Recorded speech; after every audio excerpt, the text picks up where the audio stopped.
Welcome to Torah Today Ministries. My name is Grant Luton. And I'm Robin. And we are here in Weatherford, Texas, visiting our oldest son and his beautiful family and the warm weather. But it's getting cold now, so I think we're going to go back home to Ohio here in a couple days. But while we're here, we wanted to record our next Bread Crumbs episode. And we're going to name this one Male and Female Dynamics. Oh boy. Oh boy. So here we go. What are we thinking? I don't know. This could be very dynamic. So if things go well. Well, something that you and I have kind of been discovering as we've been on this new adventure of Bread Crumbs, this series, is that one is leading to the other like a trail.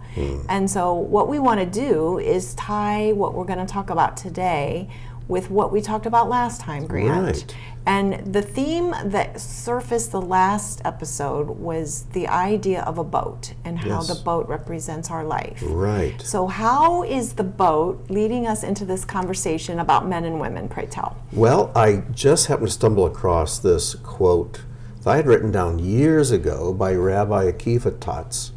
And this is what it says. The highest exponent of the world's spiritual systems are monks and nuns. Of course, that is the case in most religions, monks and nuns. Celibates and ascetics who have renounced the body in order to transcend it. But Judaism requires engaging the body, requires marriage, requires the experience of bodily pleasure, regards permanent celibacy as a sin. Our path is not to separate body and soul, but to engage the body and elevate it to the level of soul. For us, and this is the quote, this is the part of the quote that really struck me. For us, the body is not the point of departure for the spiritual voyage. It is the vehicle. So the body is the vehicle by which we live out this life. Like someone once said, I forget who it was, says we are not human beings on a spiritual journey. We are spiritual beings on a human journey. And these bodies of ours are the vessels. They're the boats that we make this journey in. But how does a man and a woman who are so very different in so many ways in their essence, not in their physicality so much, although that's obviously true, but in their essence, Grant, how do we share a boat? Well, these boats that God made come in two models. There's the F model and the M model, the female and the male. And there's another quote. I just believe God orchestrated us and directed us towards these quotes. But we kept pulling these up the other morning at the coffee shop. Right. It was a lot of fun. It was great. But C.S. Lewis wrote in that great science fiction novel of his, Pere Landra, he says, gender is a reality, and a more fundamental reality than sex. Sex is, in fact, merely the adaptation to organic life, and get this, of a fundamental polarity which divides all created beings. Did you catch that? Gender, male, female, is a fundamental polarity which divides all created beings. For a purpose. Yes. And it's for a divine purpose. Yes. Which hopefully we can explore today in a way that makes sense. And what he's saying is gender is more than just the plumbing. Yeah. The plumbing is an expression of the very essence, the spiritual essence of gender. And no wonder the enemy is attacking gender, attacking marriage, misusing and distorting all forms of sexuality because he hates it, because it's powerful. It's something that draws us closer to one another, closer to God. It's such an important part of our spiritual journey in these bodies of ours that the enemy wants to just devastate us in the area of gender and sexuality. Could any of us have imagined even 2 decades ago, oh my goodness, the fact that the matter of gender would be a controversial subject? That it isn't in and of itself clear. It's no longer something that people understand. No. It's something that people misunderstand to the point it's destroying lives. Yeah. And you're persecuted if you don't embrace the perversion and the distortion and the insanity Yeah. that somehow gender is fluid and you can pick your own gender.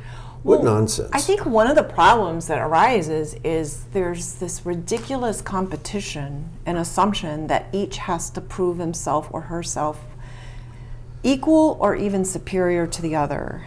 And that is such a lie. Yeah. Because where did the essence of femininity and masculinity originate, Grant? With God. Both. Or his idea. Both. Yes. And I think some of us have grown up in a tradition that infers that masculinity comes from God because God's a he, and femininity is something that is second rate that we tack on and have to learn to live with if we're going to be. They're both his idea. Yes, they're both his idea. Well, there in Genesis it says that God made man in his image. Male and female, he made them. Grant, talk about that for a minute, because since we've begun studying the Jewish writings and sources, we've come to see more clearly what that really means. Yes, well, there's a concept in Judaism, and you find it all through scriptures, that spirituality can only be expressed through paradox. Things that seem contradictory but go together. You take the word for laughter, which is the word zakak, which is the root of Yitzchak, Isaac, who means laughter. Zakak. It's spelled Zadi Chet Kof. And zakak means to laugh. But it is also a word that is used in the scriptures to express sexual intimacy. You remember the story in Genesis where Abimelech looks out his window and he sees Isaac and Rebekah, and they are zachaking, they're laughing. But what they're doing is they're embracing in a sexual activity. And he realizes, whoa, this is not a brother and a sister, this is a husband and wife. But what is laughter? Laughter always comes from paradox, from incongruity. And is there anything more incongruous than male and female? Nothing's more incongruous than that. No. And we laugh, whenever we laugh at a joke, it's because it takes two things that don't seem to go together, puts them together, and the putting of the two things together and seeing the two things together makes us laugh. Analyze any joke or anything you laugh at, and you'll find that's to be true. Incongruity, paradox, is what causes us to laugh. And like you said, Robin, nothing's more incongruous than a man and a woman. So let's go back to the original story, because there's so much for us to discover in that original story in Genesis. How do we see that original creation? Do we see a man and a woman standing next to each other originally? How did that happen? No. Well, God made man. And what was the appearance of that? It was two together. How to visualize it, there's no real way to visualize it. Because when God said it is not good for man to be alone, let me start with that word for man. The word for man and woman are ish and isha. But ish is not the word used here in Genesis 2:18. When he says it's not good for man to be alone, he used the word Adam. The word Adam, which means Adam, the word Adam means mankind. It's not referring just to the males, referring to everyone. It's not good to be alone. The feminine version, a form of Adam, is Adamah, which means soil. Adam was made from the Adamah. So Adam means mankind, male and female together. So it is not good for us to be alone. I'm trying to get you back to the So fact that the original creation was man and woman, male and female. Yes, I just want to make united. sure when we read that verse, it's not good for man to be alone. Women say, well, it's okay for me to be alone because I'm not a man. Yeah. No, that word for man means everyone. Okay. We all need a mate. Well, so, we crave it in a we deep. do. If you're honest, Yes. there's just a deep need Absolutely. for the other. So, what God did, he brought all the animals, Adam named them, but there's no helpmate fitting for him. So God put him into a deep sleep, and he did not take a rib. I hope you'll all fix that in your scriptures, because it is not the word rib. It is the word side. He took one of his sides. He took half of the man, and out of that half he formed the woman. So, when we think that a woman just made from a man's rib, that makes her sound kind of expendable. I can lose a rib and not really miss it. Take one of my sides, I'm not going to be doing too well. I'm going to be half a person. But God took one side from Adam. So in a way, that feminine creature was already built into that original creation. Yes. Okay. Yes. So they were united, but God separated them into two. And then they reunited, and that second union was far superior to the first one. Isn't that fascinating? The way the rabbis describe it is that they were originally back to back. But when God separated them, they came face to face. Wow. And when you take that word zakak again, zadi chet kof, that letter in the middle is the letter chet, which means life. And when there's laughter, when a husband and wife come together, one of the products of that is new life. And but back to back we can't do that. Face to face we can. And this idea of gender and sexuality is pervasive from Genesis through Revelation. In fact, there's a saying in Judaism that God dwells only where masculine and feminine, male and female, dwell together in unity. He's only to be found where male and female dwell together.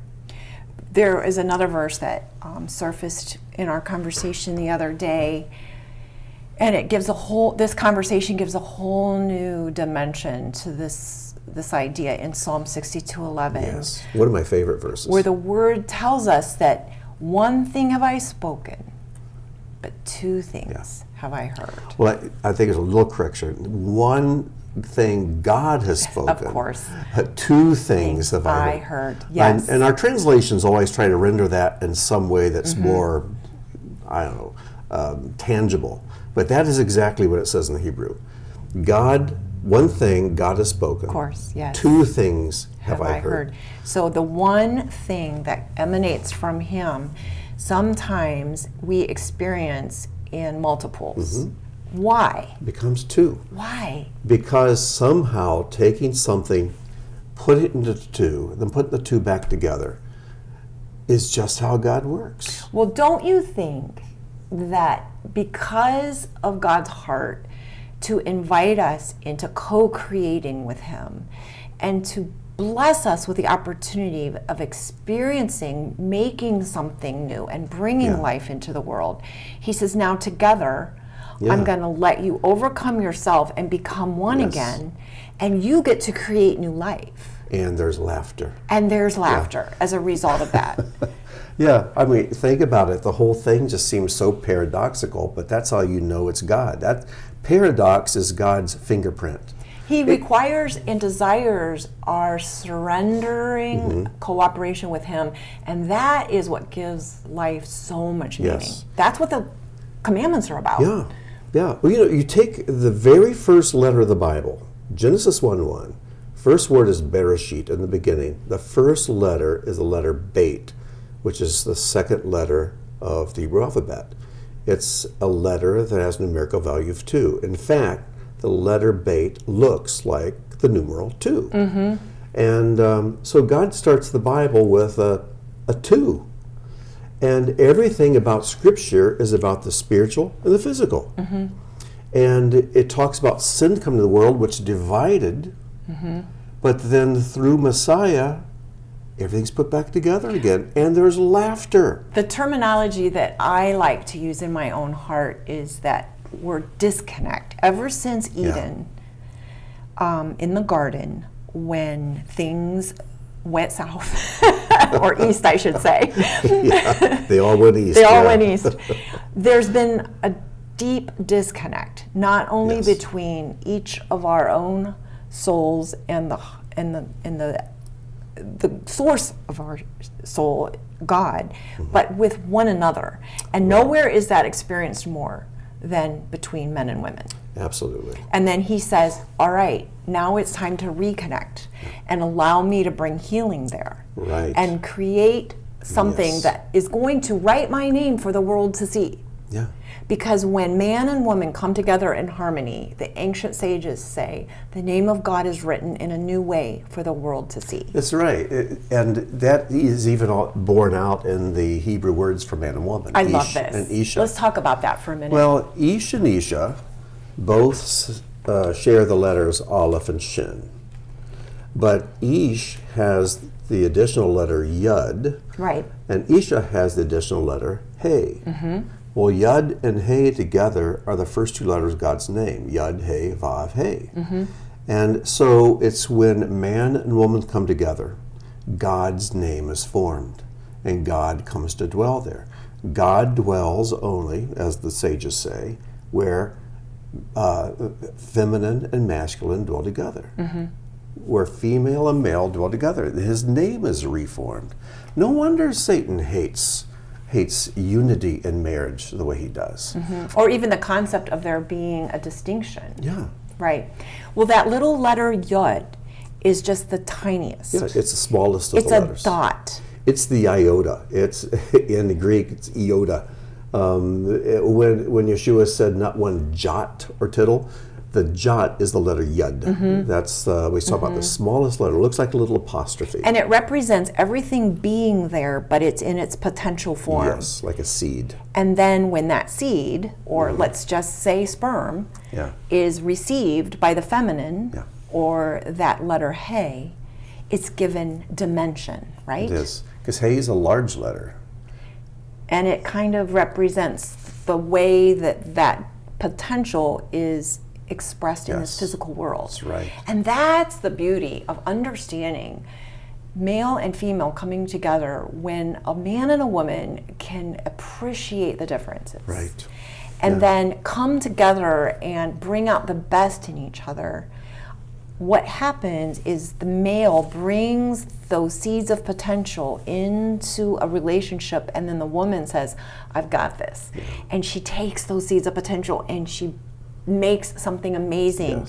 And even in childbirth, we see that seed of potential being nurtured in the womb of a female. That's right. And what happens? A whole new thing is born. Yeah. Well, Rabbi Shmuley Boteach, he said, women nurture and enhance everything they come into contact with. Ideally. Men most of all. I love that. I love that. Well, if only we could return to that. Oh. Grant, the world could be healed Yeah. so quickly if we could just return to these basic concepts. Yes. Right? Well, you know, when God made man, he made him out of the dust. And dust is just basically nothing, just dust under your feet. And but what he did, he took one of Adam's sides. Adam contributed half of himself. And out of that, God made the woman. Now, the woman contributed nothing to this creation. Adam created everything, or contributed everything for this to take place. He gave up half of himself for the sake of the woman. Then you might ask, well, then what did she contribute to this? She gave Adam something to live for. She gave him something that brought laughter into his life. She was the fulfillment of his existence. And it reminds me of the passage in Ephesians where Paul writes that that husbands are to love their wives and to lay down love their lives as Messiah loved the community and laid down his life for it. Yeah. And men are the ones who contribute. They give themselves. But then when they do, it's an investment that pays rich rewards. Well, there's a fascinating cycle that is represented in Ephesians 5 that you're quoting from. And it talks about how this mystery is so deep and great that none of us can completely comprehend it. How a man leaving his mother and father and cleaving to a woman becomes one. Yes. There's so much there. Absolutely. But it also says that a man is to love his wife as himself, and then a wife must see to it that she gives the honor and respect back to him. Yes. And we were listening to a teaching this week, Grant, that I think both of us learned something really significant from. It was Manos Friedman. And he's talking about how if we go back to the fact that Adam was created from nothing, basically, Yeah.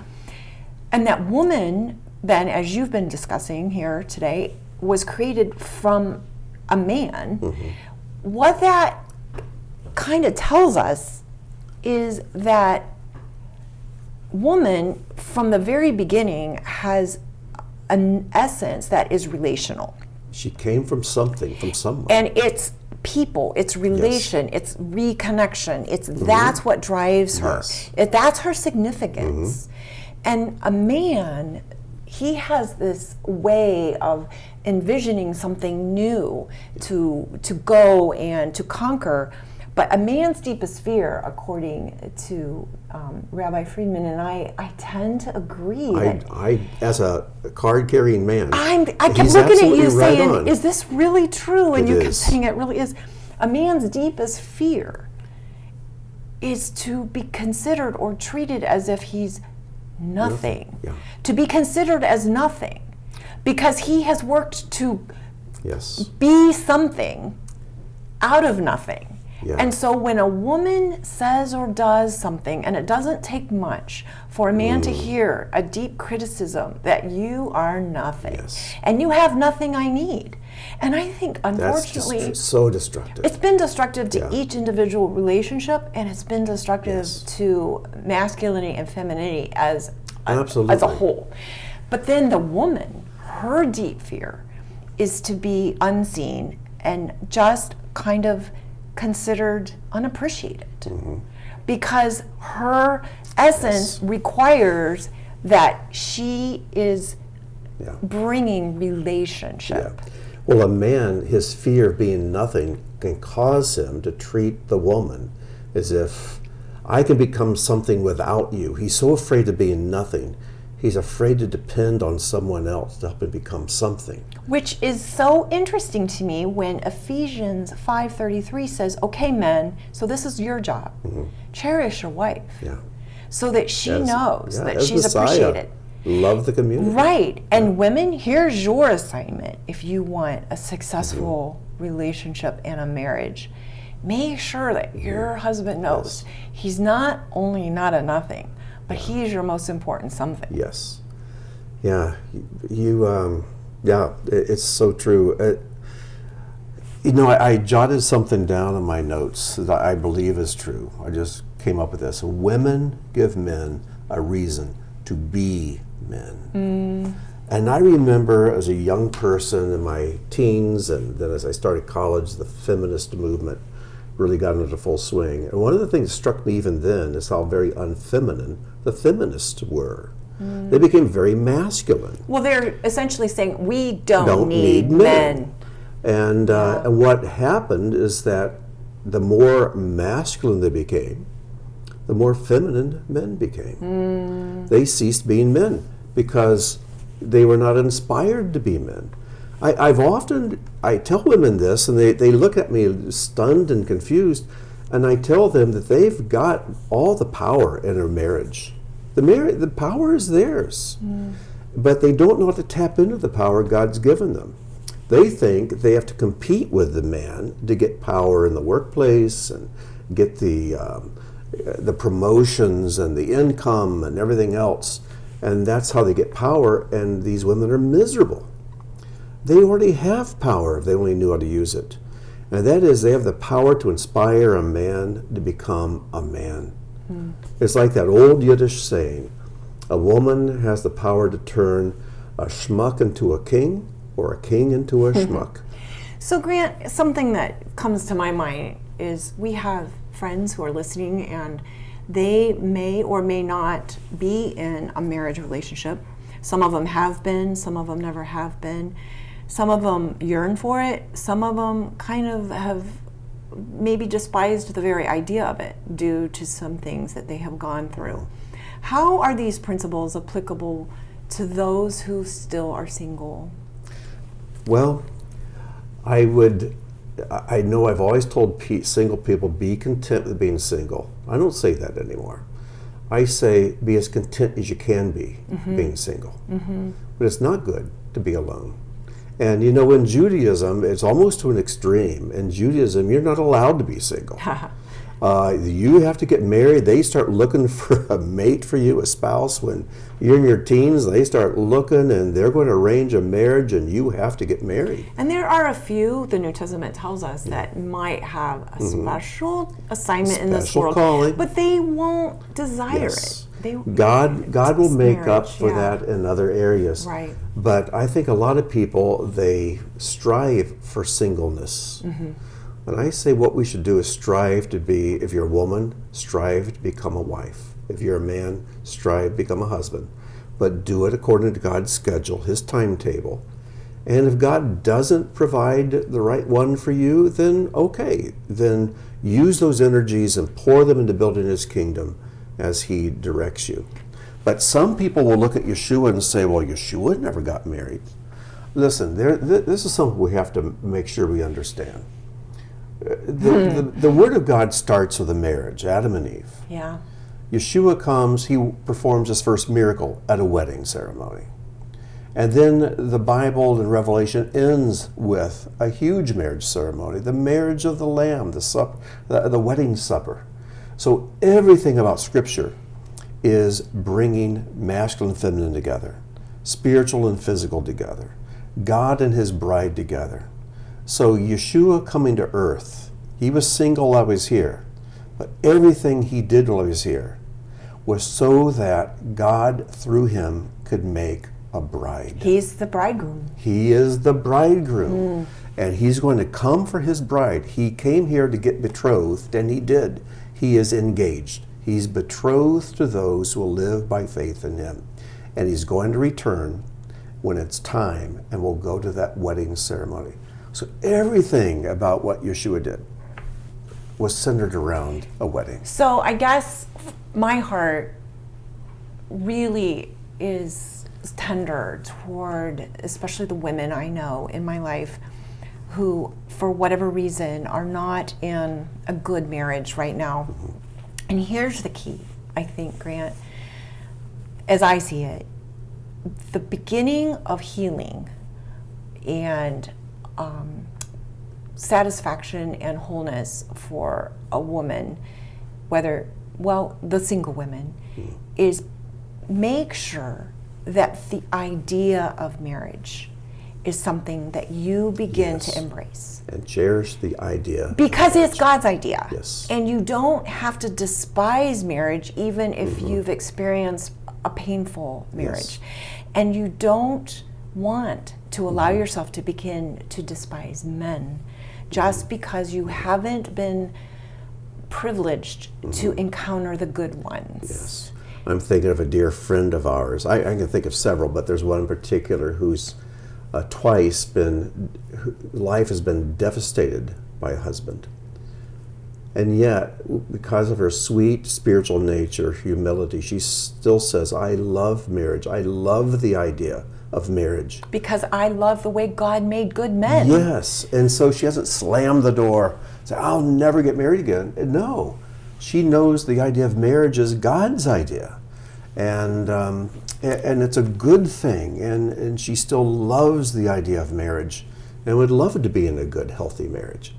But until the right time, she's just waiting for God to bring things around to where maybe that will happen again. There's a humility and a willingness for your heart to be open to the spiritual idea of marriage and the understanding of masculine and femininity. So let's all, strive to return to that pure message. Yes. And not allow our ideas of those things be tainted. Yeah. One of the other things that we were learning from Rabbi Friedman the other night is the fact that a marriage attempt between a man and a woman can never be successful. Because a man and a woman can never be happy together. No, he said men should be put on one island and women put on a different island. And we all, listening to that, kind of, what direction is he going with this? And then that little twinkle in his eye and smile indicates that he's taking it to an important place. And here's what he says. He says, unless a man is willing to become a husband and a woman is willing to become a wife, there can never really be a marriage. That could never be a marriage. They don't belong together. So Yes. it's so important that we allow God to work in our hearts and transform those areas that need to be transformed, to consider the other and That's making right. space for that other person That is so true. to bring into our life the thing that we need in order to really express what God That's wants right. to say.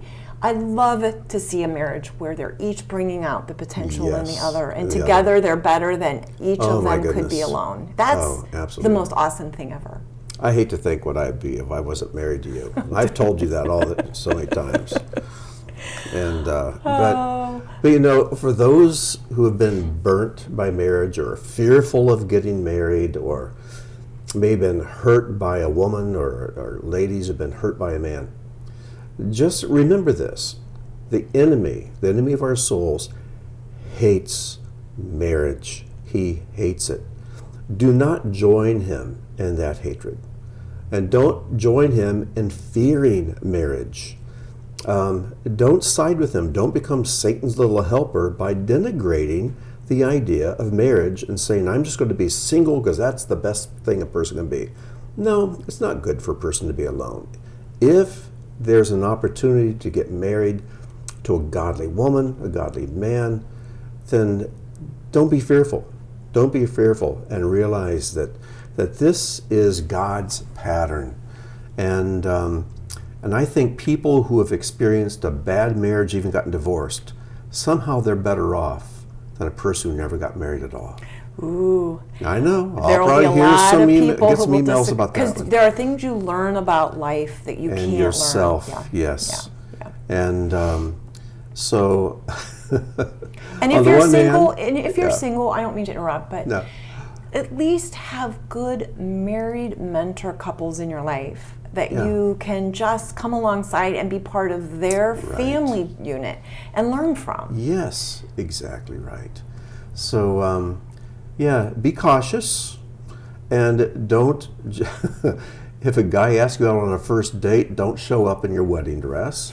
I mean, be cautious, be careful, But and don't be- demand the best. Yeah, but on the Demand other best. hand, don't be one of these couples that stay engaged for 5 years. Oh my goodness, that's ridiculous. Yeah, but that's another subject. Yeah, I'll hear emails about that too. So anyways, marriage rocks. I think it's God's best idea ever. And it's the ultimate reconnection after that cosmic sad disconnection in the garden years ago. Yeah, so true. Oh, we could keep talking for hours about this, but our time, it's about that time. Well, Any I hope- last thoughts? I just hope that there is nourishment and encouragement here in some of these crumbs that we've dropped along the way. And we'll just prayerfully consider how to pick up this trail the next time. Absolutely. So until next time, we wish you shalom and may God bless. Shalom, everyone.